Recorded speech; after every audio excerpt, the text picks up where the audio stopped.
Carta aos Hebreus, capítulo 5. Amém, irmãos? Porque todo sumo sacerdote, tomado dentre os homens, é constituído a favor dos homens nas coisas concernentes a Deus, para que ofereça dons e sacrifícios pelos pecados, e possa compadecer-se ternamente dos ignorantes e errados, pois também ele mesmo está rodeado de fraqueza. E por essa causa, deve ele, tanto pelo povo como também por si mesmo, fazer oferta pelos pecados. E ninguém toma para si essa honra, senão o que é chamado por Deus como Arão. Assim também Cristo não se glorificou a si mesmo, para se fazer sumo sacerdote, mas glorificou aquele que lhe disse: Tu és meu filho, hoje te gerei. Como também diz, no outro lugar, tu és sacerdote eternamente, segundo a ordem de Melquisedeque, o qual, nos dias da sua carne, oferecendo com grande clamor e lágrimas, orações e súplicas ao que o podia livrar da morte, foi ouvido quanto ao que temia. Ainda que era filho, aprendeu a obediência por aquilo que padeceu. E sendo ele consumado, veio a ser a causa da eterna salvação para todos os que lhe obedecem. Chamado por Deus sumo sacerdote, segundo a ordem de Melquisedeque, do qual muito temos a dizer de difícil interpretação, porquanto vos fizestes negligentes para ouvir. Porque, devendo já ser mestres pelo tempo, ainda necessitais de que se vos torne a ensinar quais sejam os primeiros rudimentos da palavra de Deus, e vos haveis feito tais que necessitais de leite, e não de mantimento sólido. Porque qualquer que ainda se alimenta de leite, não está experimentado na palavra da justiça, porque é menino. Mas o mantimento sólido é para os perfeitos, os quais, em razão do costume, têm os sentidos exercitados para discernir tanto o bem como o mal.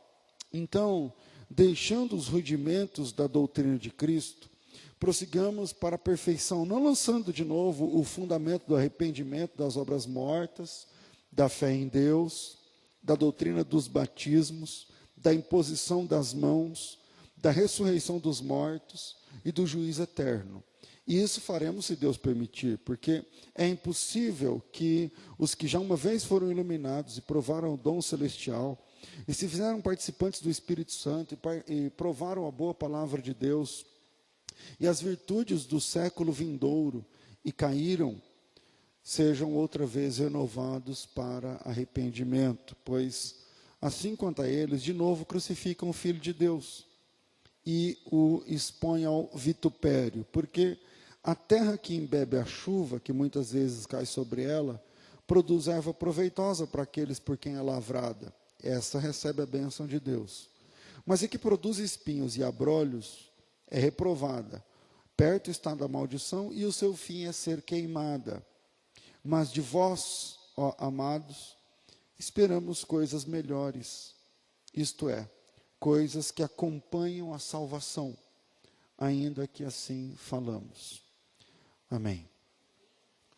O autor aos Hebreus, nesse texto, está preocupado com o nível de crescimento dos hebreus, o nível de entendimento, o nível de comprometimento, o nível de maturidade dos hebreus.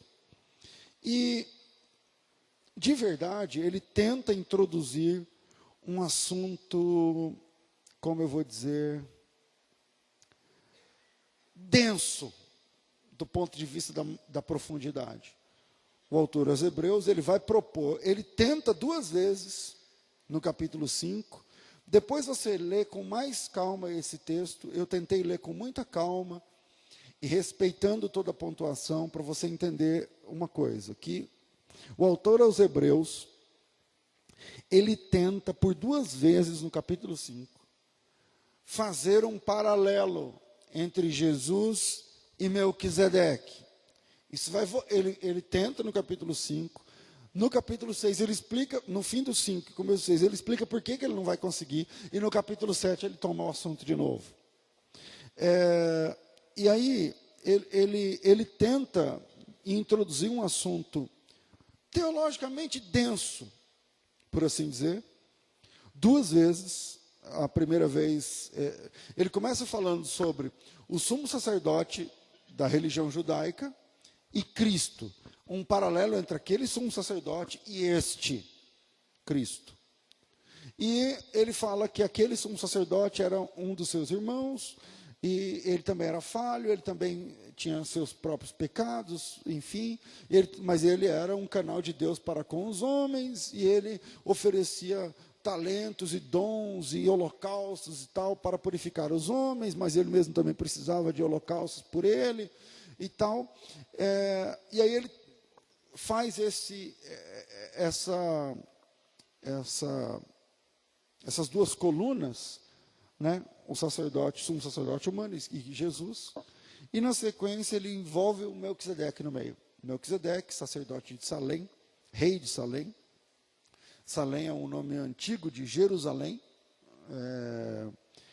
Salém significa paz, que é a palavra salam, ou que a gente, depois a sua variante, shalom, que significa paz. E ele vai tentar por 2 vezes falar por que Jesus é sacerdote segundo a ordem de Melquisedeque. E na segunda vez que ele tenta, ele fala no versículo 10, chamado por Deus sumo sacerdote, segundo a ordem de Melquisedeque. Aí no versículo 11 ele fala assim, a respeito disso, temos muito a dizer de difícil interpretação.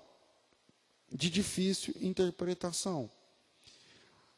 Porque os ouvintes não estão prontos para ouvir. Então, ele reclama da maturidade dos hebreus e propõe aprofundar um pouco assuntos, pelo menos os mais importantes. Aí ele fala o seguinte, veja que no versículo 5, no capítulo 5, ele tenta 2 vezes introduzir um assunto entre o paralelo entre Cristo e Melquisedeque, e no capítulo 7 que ele vai conseguir, mas quem lê o capítulo 5, 6 e 7, até o 8, por exemplo, vai perceber que ele não o faz com a profundidade que ele vinha propondo. Meio que ele desiste. Imagina que você prepara uma aula de alguma coisa profunda, e quando você chega lá só tem criança. Aí você fala assim, bora falar do bicho-papão. Porque eu não vou conseguir falar outras coisas, mas densas. E aí ele começa 1 vez, 2 vezes, ele fala assim, olha, eu queria falar isso para vocês, mas é de difícil interpretação, então eu vou ficar falando sozinho, vocês não vão entender, porque vocês ficaram negligentes para ouvir. E aí no versículo 12, ele solta ele fala, muito embora vocês já deviam se considerar mestres pelo tempo, baseado no tempo de caminhada, já era para ser mestre, mas não pegaram a ideia, e ele chama esse pessoal aí, no versículo 13, de menino. Ele fala, qualquer que se alimente de leite não experimenta comidas mais densas, é menino. E aí, então ele dá um puxãozinho de orelha ali, reclama da maturidade dos ouvintes, no caso leitores, é uma carta, e propõe aprofundar um pouco assuntos muito importantes. Vamos lá. Aí entra no capítulo 6, o mesmo assunto.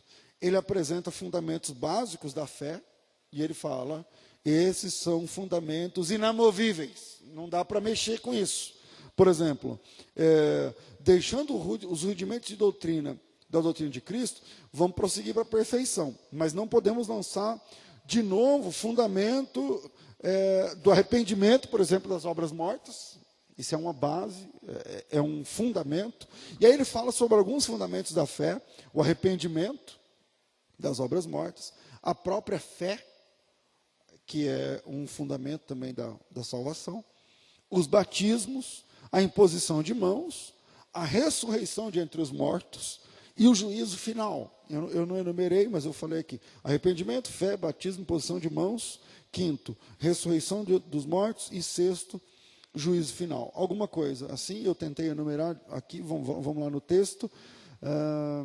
Não lançando de novo o fundamento do arrependimento das obras mortas, 1. Fé, 2. Doutrina dos batismos, 3.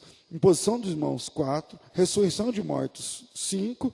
E o juízo final, 6. O juízo eterno. Quer dizer que o autor, aos Hebreus, ele vai distribuir 6 pedras fundamentais. Eu estou falando de doutrina. 6 doutrinas centrais da fé. E ele diz o seguinte: aqui a gente não mexe, a gente constrói daqui para cima. Alguma coisa mais ou menos assim. Estou me fazendo entender, irmãos? E aí, na sequência, ele trata da perda, da realidade da perda da salvação. Uma pessoa que foi iluminada, provou o dom celestial, os poderes do mundo vindouro, se fez participante do Espírito Santo e caiu. Ele vai falar da apostasia. Aqui, o assunto aqui, na verdade, é apostasia. Ali ele trata da situação do apóstata. A palavra apostasia, esse prefixo do grego apó, significa virar as costas para, abandonar, largar a mão, deixar Jesus de lado. E essa pessoa, quem age assim, aí tem toda uma discussão de calvinismo e arminianismo. Mas, em ambas as doutrinas, ou as interpretações humanas do Evangelho, tanto calvinista como arminiana, se reconhece que esse cara que faz o que está escrito em Hebreus 6,4 em diante, vai para o inferno. Um vai dizer: ele não vai para o inferno, mas ele nunca foi salvo. O outro vai dizer: não, ele vai para o inferno, mas ele já foi salvo, e ele vai perder agora a salvação. Mas, como não é o assunto aqui hoje, o que fica para nós é que tanto calvinistas como arminianos, tanto predestinistas, como o pessoal que defende a doutrina da livre agência ou do livre-arbítrio, como querem, eles entendem que a pessoa que comete esse erro aqui, ela está perdida. Se ele era salvo e se perdeu, ou se ele não era salvo e só está confirmando que se perdeu. É um outro departamento que não vamos abordar hoje aqui. Mas o caso é que ele trata da realidade da perda da salvação a partir da apostasia, e na sequência, esse é o capítulo 6, versículos 4 até o versículo 6, certo? E na sequência, então a gente está desenvolvendo Hebreus 5 e 6, ali ponto a ponto. E na sequência, ele fala algo muito interessante. E é sobre isso que eu queria me concentrar com vocês esta noite. Ele fala que a chuva cai em 2 terras, em 2 terrenos. Porque a terra que embebe a chuva, que muitas vezes cai sobre ela, produz erva proveitosa para aquele por quem é lavrado, e essa terra recebe a bênção de Deus. Quer dizer, a chuva caiu, ela caiu num terreno, e esse terreno aproveitou bem a chuva, germinando as sementes e produziu erva proveitosa, coisa que dá para comer, usar, fazer um chá, sei lá, alguma coisa. Mas, paradoxalmente, outra terra que recebeu a mesma chuva, no versículo 8, produz espinhos e abrolhos. Quer dizer, ele fala de uma terra que recebe a chuva. Quer dizer, a mesma chuva cai em 2 terras, uma produz bênção, a outra maldição, espinhos e abrolhos. Aliás, espinho é consequência da queda da humanidade, do homem, é uma maldição, de verdade. Uma terra recebe a chuva, a outra recebe a mesma chuva, mas uma produz algo importante, a outra produz o que é inútil. O que é inútil. Quer dizer, a produção é inútil. Eu não estou dizendo que a terra é inútil, porque a terra é a mesma. A chuva também é a mesma. Só que o dono também pode ser o mesmo, mas uma produz coisas importantes e a outra produz o que não serve para nada. E depois, nessa sequência lógica do texto, ele começa desenvolvendo um assunto teológico, tenta aprofundar o assunto teológico, não consegue, reclama da falta de maturidade. Depois ele fala sobre a perda de salvação. Depois ele conta a história da chuva caindo em duas terras diferentes. Uma produz coisas que servem, outra produz coisas que não servem. Depois disso, isso é o versículo 8. Depois disso ele se vira para mim, para você, para nós, e viram o tabuleiro e fala assim, então, agora é com vocês. Porque de vocês nós esperamos coisas melhores. É isso que ele está dizendo. Mas de vós, ó amados, esperamos coisas melhores. E a pergunta, já que é para nós, é como é que eu e você reagimos à chuva da graça que caiu sobre nós, que caiu no nosso terreno. Somos uma terra que foi alcançada pela graça. Amém ou não? Amém. A graça te alcançou, choveu no seu terreno. A chuva da graça de Deus alcançou você. E aí ele fala, a pergunta é, o que é que a gente está produzindo? O que é que a gente está produzindo? O que é que nós podemos produzir de melhor? E o que são essas coisas que acompanham a salvação é a minha pergunta. Porque ele fala o seguinte, de vós, ó amados, esperamos coisas melhores e coisas que acompanham a salvação.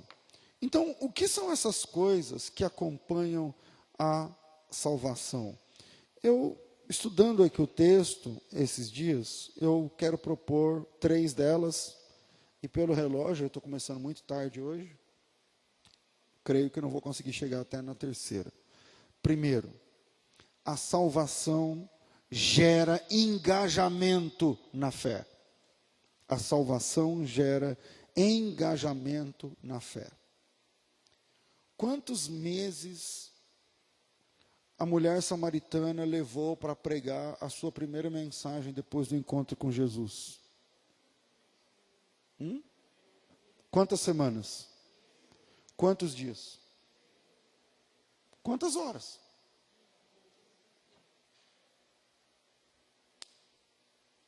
Encontrou com Jesus às 3:30, ela está lá em Samaria, pregando o Evangelho.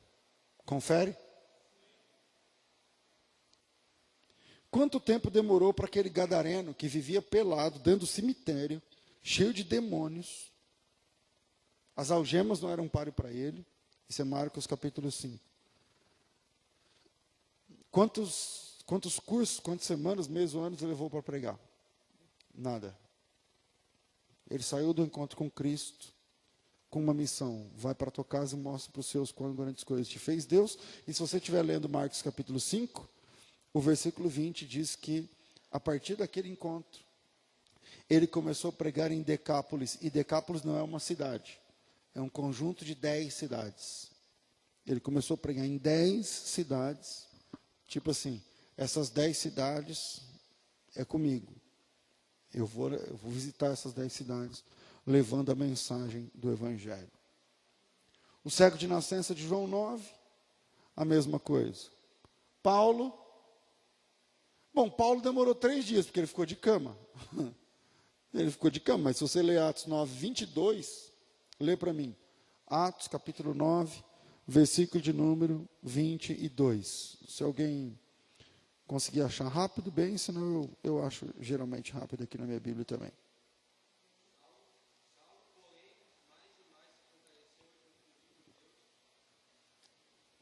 É isso mesmo. 9, 22.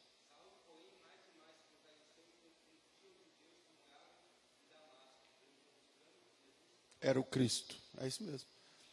Não é em Damasco que Paulo teve um encontro com Cristo? E ali mesmo ele começou a pregar. No 3º dia, quando ele levantou da cama, Paulo demorou 3 dias porque ele estava de cama. A hora que ele foi, o que Paulo fez? Ele se levantou da cama, foi batizado e já começou a pregar. Foi batizado e já começou a pregar. Na nossa geração, uma pessoa para ser batizada, meu filho, tem que, no ouvido dela, ô irmão, chegou a hora, meu irmão, pelo amor de Deus, põe teu nome, e não sei o que, eu estou pensando, eu estou orando, eu estou não sei o que, é uma decisão. Bom, primeiro, a salvação gera engajamento. Engajamento. Por que o nosso povo não segue isso? Por que a nossa geração a gente não vê isso? Bom, eu tenho meus palpites. Eu acho que a nossa geração não vive assim, porque é uma geração que não está acostumada à exposição do verdadeiro evangelho. Então, como não se prega o evangelho da cruz, não se tem seguidores de Cristo, tem seguidores de igreja, tem seguidores de pastores, tem seguidores de homens. Tá? Porque numa igreja, se o pastor precisar faltar um mês, a igreja diminui pela metade, então são seguidores do pastor. A nossa igreja é assim. Ou não é? É. Então, eu acho que quando a gente tem seguidores de pessoas, de homens, e não de Jesus, então não tem engajamento. Porque eu sigo o Djalma. Eu sou dele. A hora que ele falar, o jeito que ele falar, o jeito que ele se vestir, o jeito que ele falar, eu faço igual. Porque eu vou com ele. Os irmãos em Corinto dizendo, eu sou de fulano, eu sou de Beltrano, eu sou de ciclano. E isso impede o engajamento. Isso impede o engajamento. A pessoa, pastor, eu tenho vergonha de pregar, porque às vezes você vai falar, se eu falo do grego. Mas ninguém foi chamado a pregar o grego, irmão, o hebraico. Você foi chamado para falar o evangelho. Então a comparação não gera engajamento. Quando você é seguidor de homem, também não gera engajamento.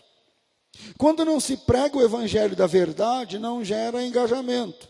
Quando não se busca mais a face de Deus, uma igreja que não busca Deus, que não ora, que não jejua, que não se consagra, que não lê, que não aprende, que não se aprofunda, não gera engajamento. Quando não há comprometimento com a Bíblia, não gera engajamento. Por que a nossa igreja é diferente da igreja do primeiro século? Por conta desses pontos. Por conta desses pontos. O engajamento não é necessariamente, quando eu falo assim, irmão, você precisa se engajar no evangelho. Não é necessariamente que você precisa fazer um curso de teologia. Não é disso que eu estou falando. Deus não chamou a todos para o magistério. Deus não chamou todo mundo para o ensino, para ser mestre, para ser... Não, não é. Não é. Talvez não seja este o seu chamado. E talvez você não esteja pronto para fazer um curso de teologia hoje, a semana que vem, esses dias. Deus não chamou todos para ser mestres na palavra, ensinadores, doutores na palavra. Mas Ele chamou todos para pregar o evangelho. Todos, todas e todos. Se você é crente, você tem uma responsabilidade, pregar o evangelho a toda criatura. Se você é crente em Cristo, eu creio em Cristo, então, junto no pacote, você tem a obrigação de pregar o evangelho. Eu não sei preparar sermão, eu não entendo de hermenêutica, eu não entendo, mas ninguém está falando de hermenêutica, preparar sermão grego, hebraico, aramaico, acádico. Eu estou dizendo que você foi comissionada a pregar o evangelho. Qualquer hora, qualquer dia. E por que a nossa geração não vive isso? Porque a gente, mesmo que a gente não aceita o evangelho barateado do neopentecostalismo, a gente pensa com a mesma cabeça. Tipo assim, você não aceita um louvor que chama Deus de você não aceita uma música que está teologicamente errada, legal, isso é bom. Só que o comportamento é o mesmo das pessoas que aceitam e que cantam isso daí. Você não aceita, porque você aprendeu meia dúzia de coisas interessantes, aqui mesmo ou em outra igreja séria, você aprendeu sobre Deus, a Bíblia.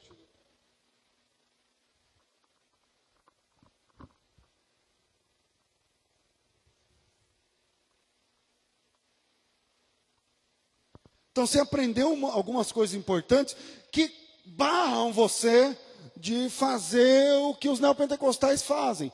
Mas muitas vezes é com aquela cabeça que você serve a Deus. Que você não pode perder, só pode ganhar. Que se pisar no teu calo, a pessoa ela vai se ferrar, porque Deus protege você, porque Deus gosta só de você, e as coisas, e se o pastor chamar a sua atenção, você está todo melindroso, melindrosa e tal. Quer dizer, é uma cabeça que está pensando teologicamente certo e vivendo comportamentalmente errado. Então, o que eu posso falar para essa geração é o seguinte: pregue. Não precisa ser de grego para pregar. Se precisar de grego, Jesus ia dizer, pregue o evangelho a toda criatura. Ele ia dizer, faça grego. Estude grego. Ele não disse isso. Ele disse, pregue o evangelho a toda criatura. Você conhece alguma criatura? Sim ou não? Então, você é crente, sim ou não? Pronto. Já pode pregar. São os requisitos. Foi salvo por Cristo. Conhece alguma criatura? Pode, já pode fazer. Começa hoje. Mas, pastor, como é que eu vou pregar? Ué, como é que a samaritana pregou? Quer ver a pregação da samaritana? Abre aí em João 4. Vamos ver. O que ela falou do grego? O que ela falou do aramaico? O que ela falou da teologia? Vamos lá. João, capítulo... Eu não sei se eu coloquei aqui, mas vou achar aqui não. Não, 4, mas não sei o versículo. Veja só. Versículo 28, o encontro dela com Cristo. Deixou a mulher, então, o seu cântaro e foi à cidade. E disse àqueles homens, vinde e vede um homem que me disse tudo quanto tenho feito. Porventura não é ele o Cristo? Saíram então da cidade e foram ter com ela. Com ele, no caso, Cristo. O que ela falou aqui de especial? O que ela falou aqui de profundo? O que ela falou aqui de específico? O que ela falou aqui de temas teológicos? Nada. Você quer saber uma coisa? A tua mãe, o teu cunhado, o teu primo, teu filho, teu parente, tua filha, sabe, teu marido, teu patrão, ele não está lá dizendo, oh, rapaz, estou tão vazio por dentro, eu queria saber alguma coisa do grego. Ele não está assim. Ele não precisa disso. E você não precisa saber nada muito especial. Quando eu falo especial, me entenda, eu estou sem tempo. Nada muito graduado na fé para compartilhar. Mas se você chegar lá com o coração aberto e dizer assim, como essa mulher disse, eu vou te apresentar Jesus. Alguém que me disse tudo que eu tenho feito. Que sabe tudo sobre mim. E eu queria compartilhar essa fé com você. É isso que ele precisa. Porque o sedento, ele só quer água. E essa pessoa que tem um vazio na alma, eles querem isso. E você quer ver se isso funciona? Veja o versículo de número 39. E muitos dos samaritanos naquela cidade creram nele pela palavra da mulher que disse, ele disse-me tudo quanto tenho feito. Essa é a pregação da mulher. Fácil essa pregação, não é? Ou é difícil? É fácil ou é difícil? É fácil. É fácil. Então pregue como a samaritana. Pregue como o cego de nascença. Lembra? Não vamos olhar, mas está lá em João 9. O cego de nascença, será que é ele ou parece com ele? Sou eu.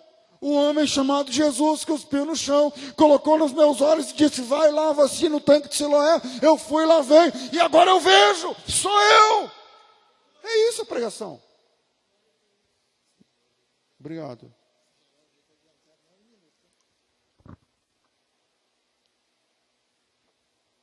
Por que vocês fazem isso comigo? Certo. O relógio aqui está adiantado 9 minutos.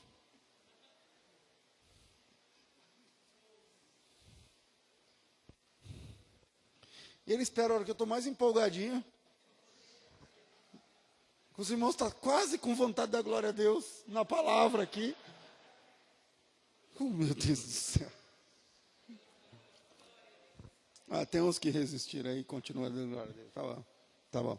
E aí, então pregue como a samaritana, pregue como o cego de nascença. Mas pregue de algum jeito, mas não continue com a boca fechada. A nossa chamada dentro do reino é uma chamada de engajamento. Você foi alcançado pela graça, sim ou não? Então agora você tem que alcançar outras pessoas com a palavra da cruz. A falta de maturidade impede que eu e você enxerguemos-nos como servos de Cristo. Eu vou repetir. A falta de maturidade impede que você se enxergue e eu me enxergue como servos de Cristo. Vou tentar explicar por quê. Aqui no texto, ele fala o seguinte, ele fala que, ele chama de meninos, lá pelas tantas, eu tirei do texto aqui, acha aí para mim, capítulo 5, versículo 13, ele diz assim, qualquer que ainda se alimenta de leite, não está preparado para a palavra da justiça, porque é menino. A palavra menino aí é criança, é moleque. E aí, por que a falta de maturidade não atrapalha você ser um servo de Deus? Eu vou explicar. É porque crianças não servem, elas são servidas. Crianças não lavam a roupa, não passam a roupa, não compram a roupa. Para a criança estar vestida, ela depende, geralmente do pai ou da mãe. Bebês são servidos. Se você pegar uma lata de leite ninho, 1 litro de leite, colocado aqui no lado de um bebê, e falar, tá aí, põe na mamadeira e bebe. Ele morre de fome, do lado do leite, ou não? Por quê? Porque ele precisa ser servido. Ele precisa que a mãe vá lá e balança o leite, põe aqui, está quente. Não, esfria, está bom, está na temperatura, aí tal. Aí põe na boca dele, aí ele mama. Aí ele faz xixi, tem que trocar. Aí ele faz cocô, tem que trocar. Aí ele acorda de noite, tem que embalar lá. Bebês são servidos. Crianças são servidas. Adolescentes são servidos. Filho adolescente, eu não sei que a fase é pior, porque você acha que agora vai. Não vai. Não vai. É despesa, é reclamação, é comparação. Por que ele é assim, ela é assim, o meu não? Por que não sei o que, nada está bom e tal? Isso é o retrato da imaturidade na humanidade. Será que existem crentes assim? Existem. São os meninos. São os moleques. São os bebês, as crianças ou adolescentes da fé. E quem é adolescente, criança ou bebê, não está para servir, está para ser servido. E reclama. Pastor, eu quero conversar. Aí você vai lá, pois não, minha irmã. Foi ela. Adolescente na fé. Você está achando que não existe isso? Você está achando que eu estou inventando? Não. É assim. É assim que funciona. Eu estou com uma dúvida. A dúvida é de adolescente. A dúvida é de criança. A dúvida é de bebê. É de gente que não quer trabalhar para Jesus. Não sabe que é servo de Deus. Não sabe o que é servir a Deus. É por isso que eu estou falando que a falta de maturidade impede que você se enxergue como servo de Deus. Por quê? Se você não tem maturidade, você existe para ser servido. Tem que te receber bem. Tem que passar a mão na cabeça. Tem que entregar na mão. Senão não come, senão não bebe, senão não vai. Tem que falar da roupa, tem que falar da hora. Olha a hora, hein, irmão. Olha a hora, isso é coisa de moleque. Porque quem cresceu na fé, não tem, chega lá na firma, o horário de entrar é 8, chega lá 15 para as 9, fala, minha mãe não me chamou. Você vai rodar, meu irmão. Você vai rodar rapidinho. Então, Deus espera de mim, espera de você, engajamento, crescimento. A salvação gera crescimento. Deus espera de mim e de você coisas que acompanham a salvação. E quer saber uma coisa que acompanha a salvação? É a responsabilidade com o reino de Deus. É inquietude pelo que precisa ser feito. Você fica ali, alguém tem que ir lá fazer, então eu vou lá e faço. É aquela velha máxima, se não eu, quem? Se não aqui, onde? E se não agora, quando? Algo tem que ser feito. A maturidade manifesta nos detalhes da vida, mostra que você cresceu. É no dia a dia. É quando você para de encrencar. Eu me lembro que eu briguei por besteira na fé, quando eu era moleque, menino, imaturo. Pastor, você vai disciplinar ele ou não vai disciplinar ele? Não tem nada a ver com a vida dele. Eu não tinha nada a ver com a vida do cara. Tudo bem, eu era o líder dos jovens. E eu já arrumei encrenca que gerou reuniões para encher o saco. Aí depois eu fiquei, passa o tempo. Como que o pastor me suportava, velho? Eu lá enchendo o saco. Marcava uma reunião para ir lá encher o saco. Salvação gera crescimento. Quer saber uma coisa que acompanha a salvação?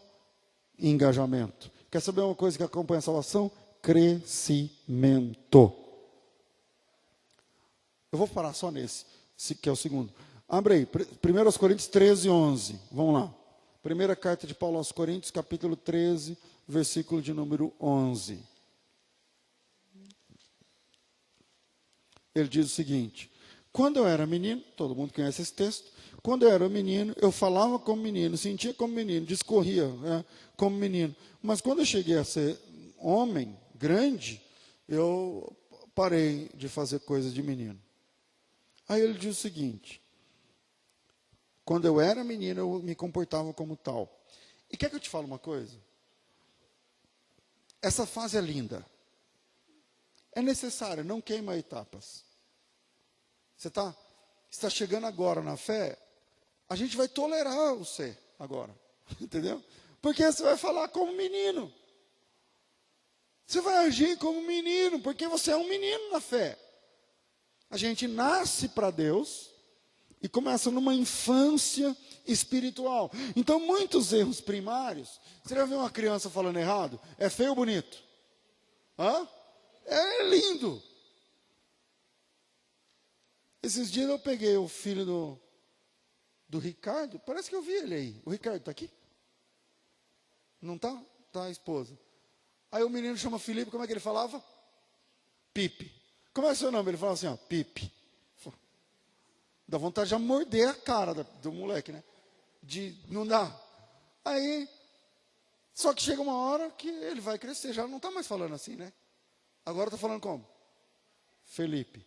Como é o seu nome? Felipe. Ah, era legal quando falava errado. Não é? Só combina um cara de 1,80 m. Como é que é o seu nome? Pipe.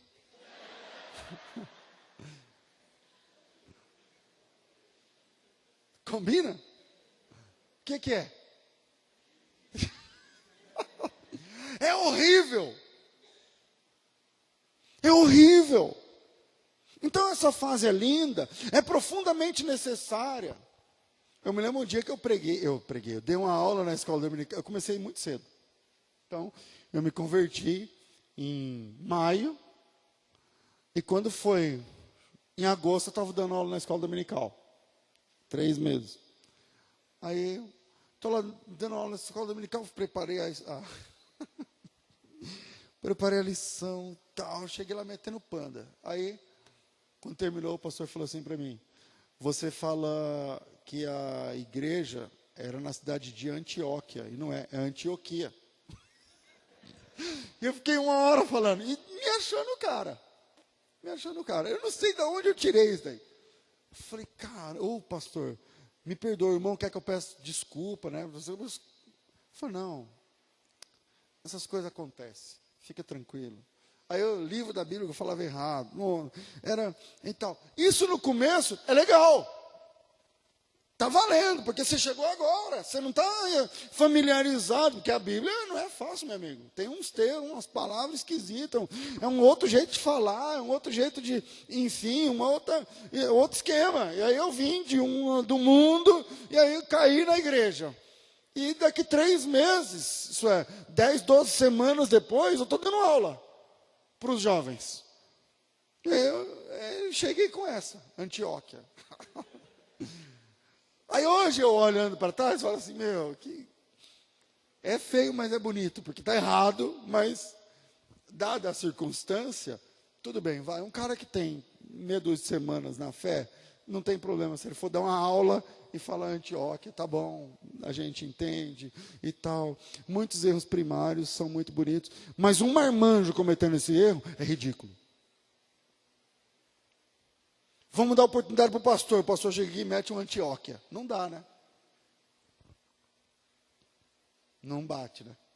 Aí você fala, opa, esse cara leu o quê, então? Quantos anos ele está na fé? Um macaco velho falando isso daí? Então, assim como a gente vê uma criança falando errado é lindo, mas um adulto é horrível, é a mesma coisa. O Paulo diz que a maturidade pôs um fim na fase de menino dele. Porque é bonito falar errado? É bonito, mas não serve para nada. Não ajuda em nada. É no máximo 5 minutos no seu almoço, você vai falar, você viu como é que ele fala a tua palavra? Ai, que bonitinho. Acabou. Não edifica, não ajuda, não forma, não transforma, não comunica, não cresce, não serve para nada. Só é bonitinho. Aí tem um monte de gente que quer fala errado, que já não é mais bonitinho, porque você é barbado, irmão. Então, Paulo diz que a maturidade pôs um fim na fase de menino. Ele diz, agora que eu virei homem, eu não falo mais daquele jeito. Porque agora, eu não estou preocupado se o que eu falo aqui é bonitinho. Eu estou preocupado se é edificante, se gera crescimento, se gera engajamento, se você está aprendendo alguma coisa para quando você chegar daqui e ir embora para sua casa, hoje, no carro, no ônibus, na condução, na moto, sei lá, e você deitar na sua cama e você dizer assim, hoje eu aprendi uma coisa importante na minha vida sobre a fé, que se eu viesse aqui com palavrinha errada, não sei o que lá, não ia adiantar nada. Não ia adiantar nada. Mas tem gente que não vira o disco. As demandas, pastor, como assim tem gente que não vira o disco? As demandas são sempre infantis, ou de adolescentes.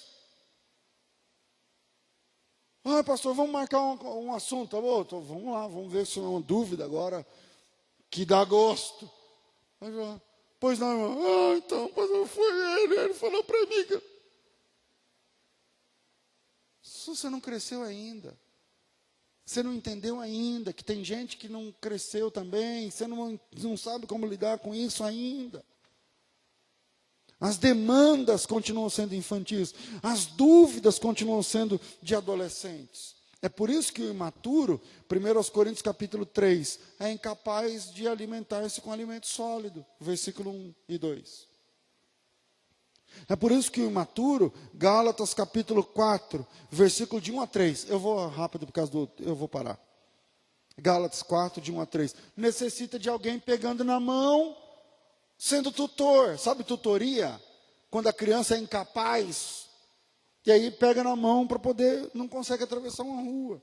É por isso que o imaturo, Efésios 4, 14, são pessoas instáveis na fé. Eu acho que esse vale a pena ler. Efésios, capítulo 4, versículo 14. É levado por qualquer conversa. Vamos lá. Daqui a pouco eu acho aqui. 4, 14. Diz assim o texto. para que não sejamos mais meninos inconstantes, levados em roda por todo o vento de doutrina, pelo engano de homens que com astúcias enganam fraudulosamente. Veja o 13, a gente precisa chegar à unidade da fé e ao conhecimento do Filho de Deus.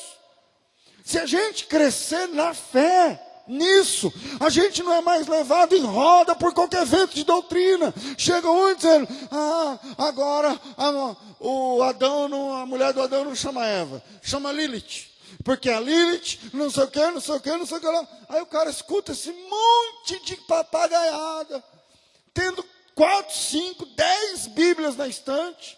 Aí vem, pastor, você sabia que a primeira mulher de Adão era Lilith? Assim, não sabia. Quem te falou? Não, tem um vídeo no YouTube que as pessoas têm não sei quantos milhões de views e não sei o que lá. O que o senhor tem a dizer? Eu digo, você tem uma Bíblia? Tenho.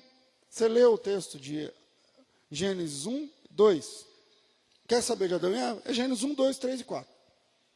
15 minutos você resolve. Você leu? Não, pastor, mas no vídeo a pessoa fala que é a Lilith com o olho desse tamanho. Você leu? O livro que esse desgramado lá no YouTube apresentou é mais antigo do que a Bíblia? Não, né? É mais antigo do que o livro do Gênesis? Também não, né? É mais respeitado do que a Bíblia? Também não, né? É mais aceito mundialmente do que a Bíblia? Também não, né? Então, vou caçar o caminhão que você caiu, meu irmão. É falta de maturidade. A imaturidade gera pessoas instáveis na fé. Instáveis. Eu descobri que o nome não é Jesus, viu, pastor? É Yeshua agora. É Yeshua, porque todos os manuscritos foram alterados. Você já viu o manuscrito? Não, né? Dá um Google, acha um manuscrito. Vê se tem ali alguma rasura no nome Jesus. Vê se tem. Não, mas tem um vídeo. Pelo amor de Deus. Você entende que a imaturidade gera instabilidade na fé. Eu vou parar por aqui e a gente continua na semana que vem. Que Deus abençoe e que possamos crescer na fé, na graça e no conhecimento do Senhor, até que Ele venha. Amém.